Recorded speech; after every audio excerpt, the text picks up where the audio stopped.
성경 말씀 보시겠습니다.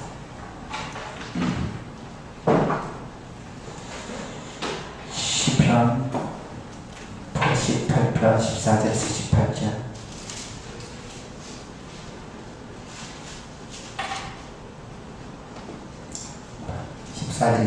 우리 함께 네 절이니까 함께 한 목소리로 한번 읽어보겠습니다. 14절에서 18절 시작. 여호와여 어찌하여 나의 영혼을 버리시며 어찌하여 내 얼굴을 내게서 숨기시나이까. 내가 어려서부터 고난을 당하여 주께 드렸사오며 주께서 이렇게 하실 때에 감사하나이다. 주의 진노가 내게 넘치고 주의 두려움이 나를 끌어나이다. 이러니 물같이 종일 나를 내오며 함께 나를 둘러싸이나이다. 주는 내게서 사랑을 찾아 친구를 멀리 가게 하시며 내가 아는 자를 흑박에 주셨나이다. 아멘. 사람이 무엇을 이렇게 꾸준히 한다는 것, 이게 참 어렵습니다. 그렇게 이야기하죠. 강사들 들은지 학생들을 가르치는 강사나 성공을 이야기하는 코치나 이런 사람들을 보면 그렇게 이야기하죠. 요즘은 성공하기 너무 쉽다. 사람들은 대부분 꾸준히 하지 않는다. 꾸준히만 하면 성공할 수 있다 하고 이야기합니다. 어떤 한 분야에 꾸준히 하기만 하면 달인이 되고 전문가가 될 수가 있죠. 예전에 제 친구 중에 한 명이 학교 때에 IQ 검사를 하는데, 중학교 때인가 IQ 검사를 하는데 원숭이 IQ가 몇인지 아세요? 예? 60인가요? 80인가요? 그 정도 되죠. 근데 그 친구가요 IQ가 80이 나왔어. 그런데요 그 친구가요 공부를 잘해요. IQ는 80인데요 공부를 잘해요. 신기하잖아요. IQ 80이면 공부에 대한 재미가 없을 것 같은데, 근데 그 친구의 비결은 뭐냐면 꾸준히 하는 거예요. 꾸준히 하니까요. IQ는 그건 아무것도 아니에요. 꾸준히 하니까 정말 좋은 성적에 좋은 대학 들어가기도 합니다. 무엇이든지요 꾸준히 안 하는 것에서 문제가 생기죠. 사실은 많은 사람들이 금연, 금주, 다이어트 실패하는 대부분의 이유가 방법을 몰라서 그런 것이 아니잖아요. 다이어트 하는 사람들 이 방법, 저 방법, 온갖 방법들 다 동원하잖아요. 이것도 해보고 저것도 해보고. 중요한 것은 뭐예요? 꾸준히 하지 않아요. 꾸준히. 그래서 어떤 사람은 그렇게 얘기합니다. 한번 이제 3일 지나면 작심삼일. 그러면 작심삼일 될 때에 또 시작해라. 그러면 작심삼일 끝나고 지금부터 3일 동안 이렇게 해서 한 달 가고 뭐 그렇게 하면 된다라고 이야기를 하는데 참 어렵습니다. 무엇이든지 꾸준히 하는 것. 신앙생활도요 사실은 꾸준히 하면 신앙이 성숙이 됩니다. 꾸준히 하면 올라갔다 내려갔다 이런 신앙생활은요 쭉 자라기가 힘들죠.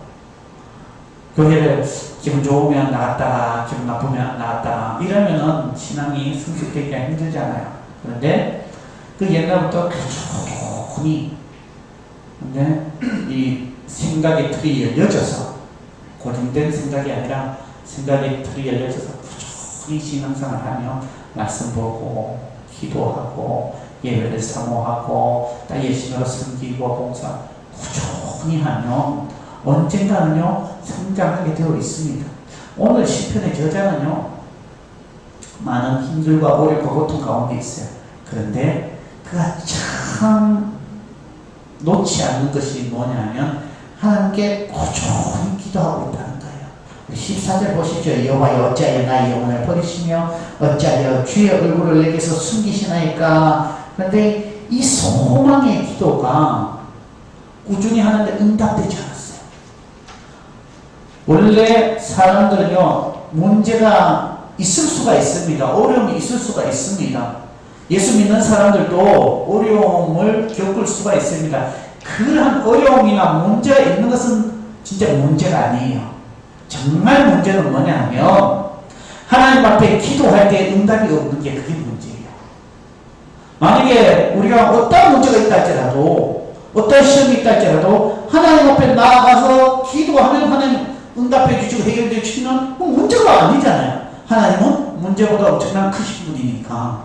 그래서 전혀 문제가 안 되는데 지금 시편의 저자는요, 이 오늘 시편의 저자는 기도했어요. 기도했는데 응답이 없어. 계속 힘들어. 계속 지쳐. 이게 진짜 문제인 거예요.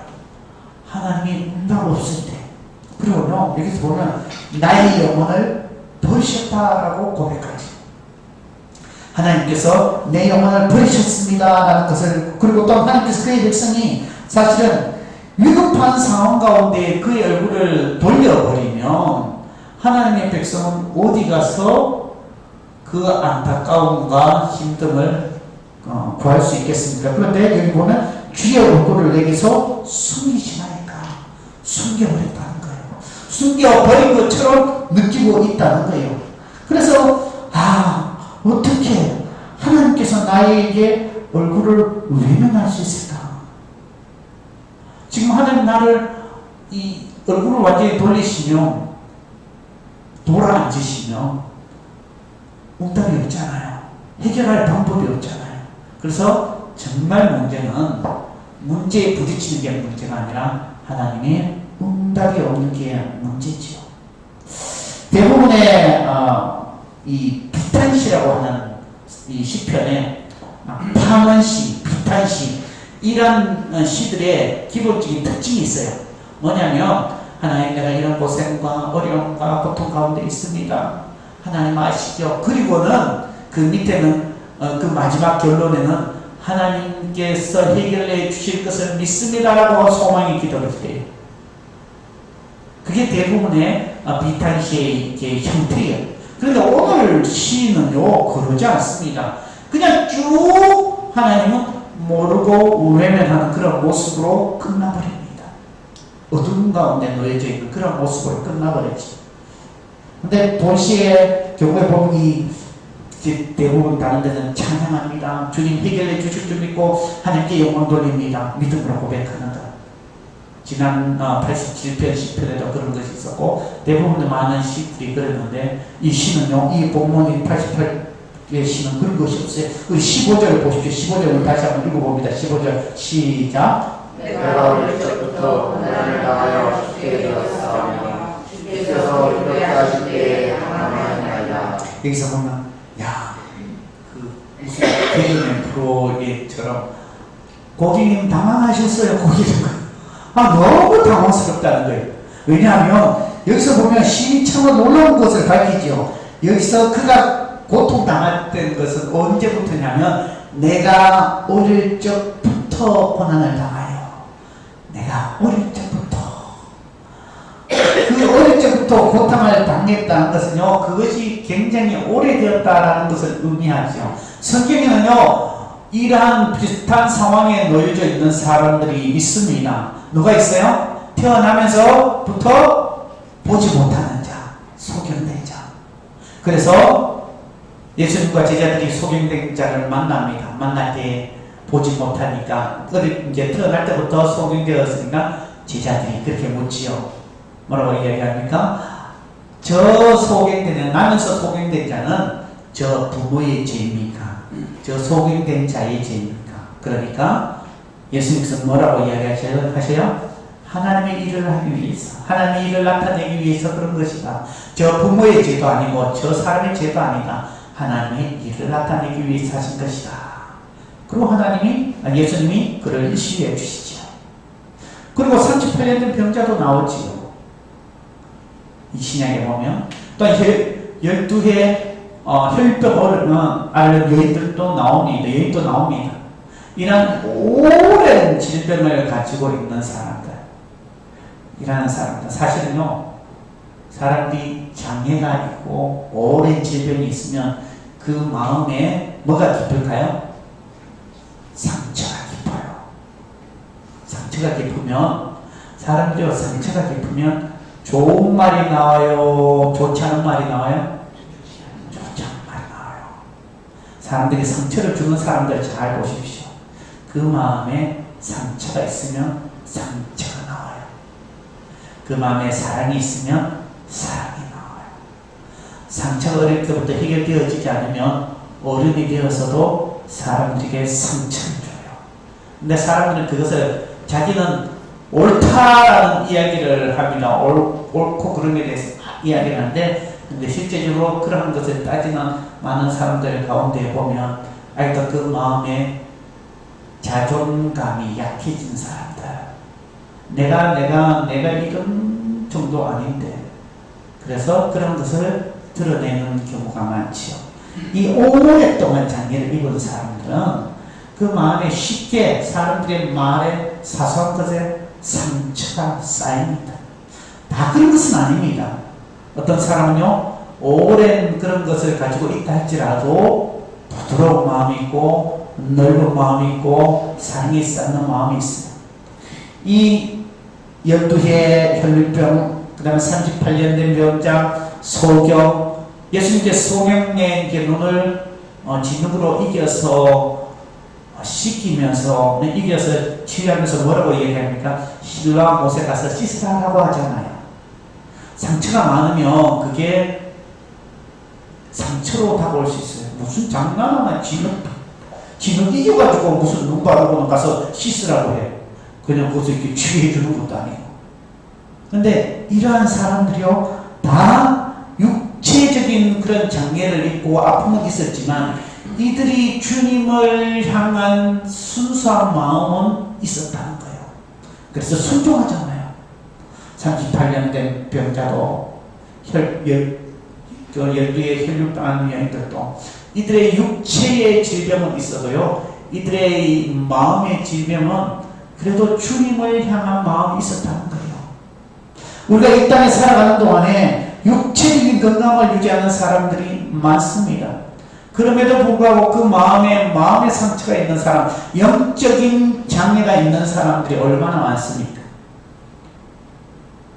육의 건강함이 중요하지만 육의 건강함보다 영적인 건강함이 더 중요합니다. 영적인 건강함이 무너진 사람들은요, 말씀 가운데 사는 것을 싫어하지요. 예배를 사모하는 것도 싫어하지요. 기도하는 것도 별로 좋아하지 않지요. 그러나 이런 사람들은요, 해야 된다는 알아요. 말은 잘해요. 무슨 예배, 기도해야지. 사람들에게 그렇게 율법적인 기준으로 얘기는 하지만 실제적으로 이 사람들의 모습들, 영적인 질병 가운데 있는 사람들은 바리새인들 같은 사두개인들 같은 사람들은 형식적인 종교적인 생활에 차서 사람들을 이렇게 비판하고 저렇게 비판하는데 결국에는 그 본질을 잊어버리고 놓쳐버리고 그렇게 살아가지요. 그러나 영적인 질병을 가진 자의 모습이 그러합니다. 그러나 정말 영적으로 건강한 사람들은요, 육적인 질병보다 영적인 건강한 사람을 추구하는 사람은 하나님을 사모하게 되고 예배를 기뻐하게 되고 하나님의 은혜 가운데 살기를 원하고 찬양과 기쁨이 넘치게 되지요. 그래서 우리는요, 우리 자신을 살펴야 됩니다. 나는 육적인 건강함 속에서 영적으로 질병 가운데 있지는 않은가. 나는 육은 온 사방팔방 다 돌아다니면서 나의 영적 건강함을 제대로 체크하지 아니하고 내가 내 영적인 것이 기갈이 있고 기근이 있고 정말 사막과 같은 그런 모습인데 나는 그것을 깨닫고 있지 못하고 있는가. 그러나 이 시인은요, 그의 영적인 부분은요, 바르고 진실하고 건강했어요. 그래서 그가 많은 어려움과 어릴 때부터 그가 고통당하는 그 고통 속에서도 하나님을 향한 기도를 놓지 않고 있다는 거예요. 하나님을 사모하고 있다는 것이고 하나님을 바라보고 있다는 것입니다. 그래서 이러한 부분들에 대해서 우리가 무엇을 배워야 되는가? 어떠한 시험과 어떠한 어려움과 어떠한 고통 가운데도 우리가 하나님을 향한 마음을 놓지 않아야 된다는 것을 우리는 깨달아야 되죠. 그러면 이 어릴 때부터도 끊임없이 고통을 받았다라는 이 시인, 내가 어릴 적부터 고난을 당하며 죽게 되었사오며 주께서 두렵게 하실 때에 당황하였나이다. 어릴 때부터 지금까지 힘들고 고통 가운데 있다면 우리는 그렇게 생각합니다.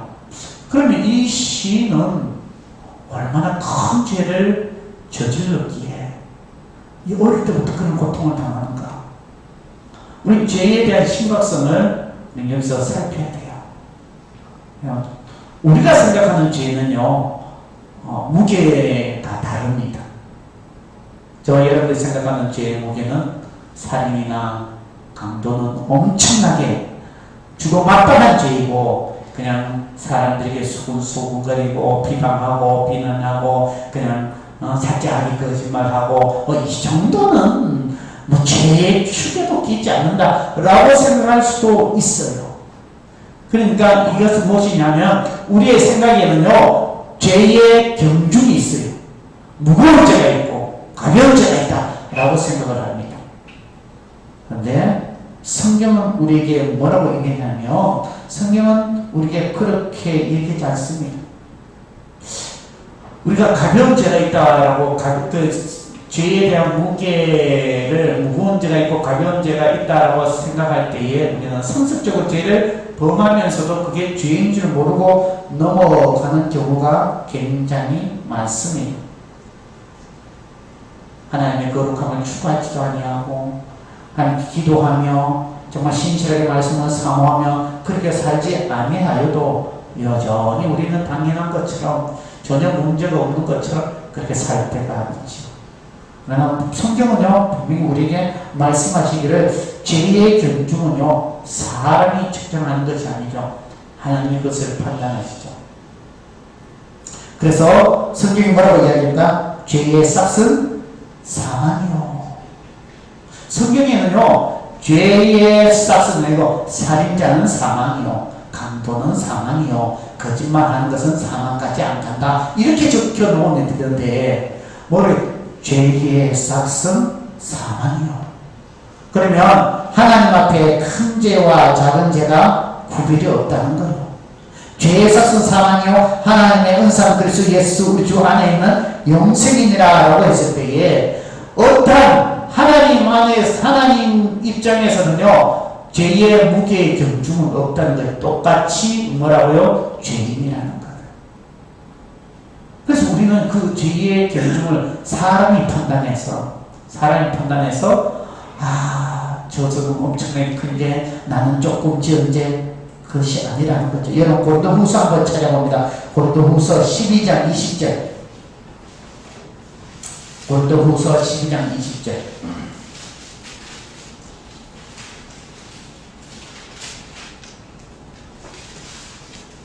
고린도후서 12장 20절입니다. 시작. 내가 너희에게 너희가 원하는 것과 같이 보지 못하고 또 내가 너희에게 너희가 원하지 않는 것과 같이 너희가 이루어요. 또 다툼과 시기와 분쟁과 당치는 것과 비난과 수군거림과 거만함과 두려워하고 이러한 것들 어찌 보면 별로 큰 죄 같지 않아요. 그죠? 우리가 늘 하던 그런 모습들이 여기 있어요. 그런데 이러한 것들이 다 죄의 범주에 들어가면 우리도 사망 가운데에 놓여있는 죄를 범하고 있다는 것이죠. 그리고 이 시인이요, 이렇게 고백합니다. 이 16절 보면, 우리 본문 말씀 16절 보면, 주의 진노가 내게 넘치고 주의 두려움이 나를 끊었나이다 라고 이야기합니다. 내게 넘치고 나를 끊었나이다. 여기서 보면요, 하나님의 진노가 계속됨을 보여주고 있죠. 그리고 이것은요, 하나님께서 나를 심판하고 계심을 말씀하고 있다는 것입니다. 하나님의 진노가 물이 넘친같이 내게 차고 넘치고 있다는 것. 이 죄의 의식에 대한 분명한 것이 있었다는 거예요. 그런데 어떤 사람은 죄를 짓고도 의식 없이 지내는 경우가 많습니다. 자기가 해놓고도, 자기가 죄를 지어놓고도 전혀 거기에 대해서 뻔뻔한 사람들이 얼마나 많습니까? 저 여러분들은 혹여나 그런 부류에 속하면 안 되거든요. 우리의 삶이요, 언제나 내가 죄에 대한 부분에 대해서 긴장하지 아니하고 깨어있지 못하면 우리도 어느 순간 죄를 짓고도 뻔뻔한 모습이 있을 수가 있어요. 뻔뻔한 모습이. 그럴 때 하나님의 진노가 우리를 둘러싸고 우리를 홍수처럼 치고 넘치는 그 진노 가운데 거할 수가 있습니다. 하나님은 분명히 말씀하고 있죠. 죄의 싹은 사망이요. 그리고 로마서 3장 25절에 보면 이 예수를 하나님은 그의 피로써 믿음으로 말미암는 화목제물로 세우셨으니 이는 하나님께서 길이 참으시는 중에 저의 지은 죄를 간과하심으로. 이것은 무엇을 의미하냐면 하나님께서 오늘 시편의 저자에게 하나님의 징계, 하나님의 진노를 임하고 계시잖아요. 이것은 죄를 지으면 죄에 대한 하나님의 징계가 분명히 있다는 거예요.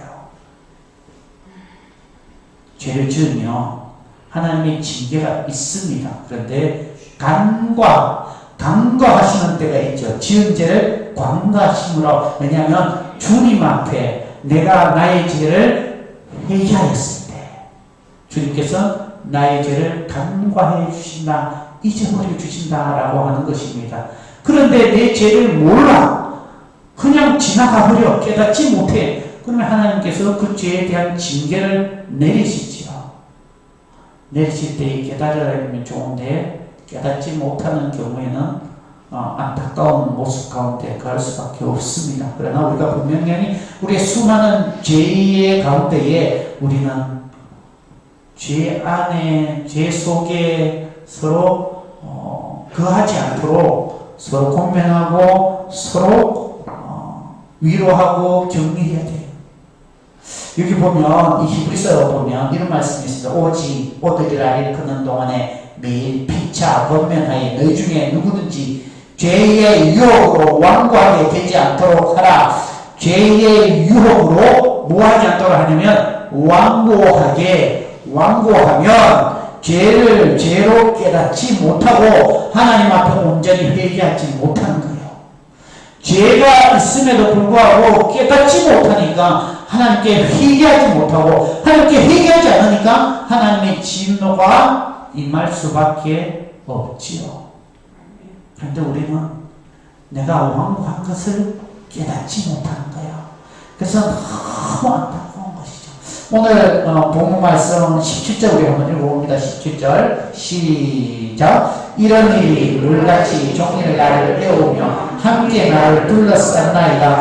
홍수와 파도같이 거친 물살처럼 점점 지속적이고 가증한 그 고난이 고난 속에 우리가 놓여져 있다라는 것을, 시편 저자가 놓여져 있다라는 것을 말해주고 있습니다. 그리고 18절에는 주는 내게서 사랑하는 자의 친구를 멀리 떠나게 하시며 내가 아는 자를 흑암에 두셨나이다. 이것은 무엇입니까? 자기가 아는 모든 사람들을 떠나고 나를 고독의 어둠 속에 놓아두셨다는 것입니다. 여러분, 하나님께서 이러한 어둠 속에 놓아두는 이유가 뭘까요? 어둠 속에 놓아두는 이유, 그것은 어둠 속에 있는 자는요, 소망하는 것이 빛입니다. 감옥에 있는 사람은 자유를 꿈꾸듯이 깊은 밤일수록 아침이 다가오는 것처럼, 아침이 다가오는 시간이 날로 가까운 것처럼 어둠 속에 있는 사람들은 하나님의 빛을 소망하라라고 하는 그 뜻이 있는 것입니다. 이 시편의 저자는 이런 식으로 끝났어요. 특별히 어둠 속에 나 혼자 고독 가운데 놓여져 있게 하였습니다 라고 하는 거예요. 더 이상 말이 없습니다. 왜 그럴까? 반어적으로 온전히 그 자리에서 하나님의 빛을 소망하라, 하나님을 찾으라 라고 말씀하고 있다는 것입니다. 우리의 삶이요, 세상 가운데 좋은 일만 일어나는 것은 아닙니다. 힘들고 지치고 어렵고 고통 가운데 있지요. 언제 벗어날 수 없는 그런 시간 속에 우리가 머물러 있는 것 같습니다. 제발 이 시간대가 좀 벗어났으면 고통이, 아픔이. 그런데 그러한 때일수록 우리는 좌절하고 쓰러지고 낭망하는 것이 아니라 그 자리에서 하나님, 빛 대신 하나님을 바라보기를 주님은 기대하고 계시다는 거예요. 우리의 좌절과 우리의 힘듦과 우리의 어려움 속에서 하나님을 바라봅니다. 그러한 메시지가 이 본문을 통해서 우리에게 말씀해 주고 있습니다. 그래서 이 마태복음 4장 16절을 보면 흑암에 앉은 백성이 큰 빛을 보았고 흑암에 앉은 백성이 큰 빛을 보았고 사망의 땅과 그들의 앉은 자들에게 빛이 비추었다라고 하는 말씀이 있습니다. 그것이 바로 이 땅의 어둠일 때에 누가 오셨어요? 예수 그리스도께서 빛으로 오셨다는 것입니다. 바로 그러한 것입니다. 우리가 어둠에 있을 때에 하나님께서 우리를 그냥 두시지 아니하고 너희는 하늘 소망을 바라보라, 하나님께 소망을 두고 빛을 바라보라라고 하는 그 메시지를 우리에게 전하고 있는 것입니다. 그래서 이 시는요, 어둠 가운데 두신 하나님의 뜻, 나를 다 떠나게 해버리고 내 주위에는 아무도 없어, 내가 의지할 사람도 없고, 그런 가운데에 하나님을 바라보라, 하나님을 바라보라. 저와 여러분들의 삶이요, 하나님을 바라보는 삶이 되시기를 원합니다. 하나님을 바라보는 삶. 여러분들이 어둠 가운데 있다 할지라도 거기에서 절망의 노래를 부르는 것이 아니라 거기서 주님을 주님을 찾는 찬양을 부르시는 자들이 되시기를 원합니다. 그래야만이 하나님께서 빛으로 우리에게 다가오십니다. 예수 그리스도를 우리에게 보내주신 것처럼 하나님의 빛이 여러분들의 인생 가운데 하나님의 얼굴이 여러분들을 비추시고 하나님의 여러분들을 향하여 여러분들 얼굴을 향하여 드사 여러분들이 놀라운 하나님의 그 은혜를 누리게 하여 주실 것을 믿으시기 바랍니다. 그래서 우리는 오직 예수 그리스도 안에서 어둠 가운데 있다 할지라도 흔들리지 않고 나 주님 바라보겠습니다. 주님 의지하겠습니다. 주님 찬양하겠습니다. 바울이 감옥 속에서도 찬양과 기도로 말미암아 하나님을 바라보았을 때에 하나님께서 그 옥문을 여시고 하나님께서 이끄신 것처럼 요셉이 인간의 제일 마지막 가야 될 그 감옥에서조차 절망 가운데 억울하게 감옥에 갇혀있다 할지라도 하나님께서 바라보는 그에게 하나님 이끄시고 오히려 총리의 자리로 세우신 것처럼 우리의 인생도 분명하게 하나님을 바라보는 자에게 하나님의 놀라운 은혜를 하나님의 영광을 비춰주실 것을 믿으며 주님께 나아가는 삶이 되시기를 주님의 이름으로 축복합니다. 아멘. 기도드리겠습니다. 하나님 아버지 감사합니다. 우리 삶을 아시는 주님, 우리가 때로는 힘들고 앞이 보이지 아니하고 어둠 가운데 놓여있다 할지라도 하나님 바라보기를 원합니다. 주님을 의지하기를 원합니다. 빛 대신 주님을 소망합니다. 역사하여 주시옵소서. 우리를 이끌어 주시고 우리의 손을 잡아 주시옵소서. 그래서 주님 안에서 새 힘을 얻고 주님 안에서 일어나며 주님의 영광을 누리게 하여 주시옵소서. 예수님의 이름으로 기도드립니다. 우리의 생명, 우리의 진리 되신 주 예수 그리스도의 은혜와 무한한 하나님의 사랑과 성령의 교통되지 하시니 어떤 상황 가운데 놓여있다 할지라도 온전히 빛 대신 주님만을 바라보며 찬양하며 기뻐하기를 원하는 머릿속에 하나님의 백성들을 위해 이들의 삶 위에 지금부터 영원까지 함께 하시기를 축원하옵나이다. 아멘.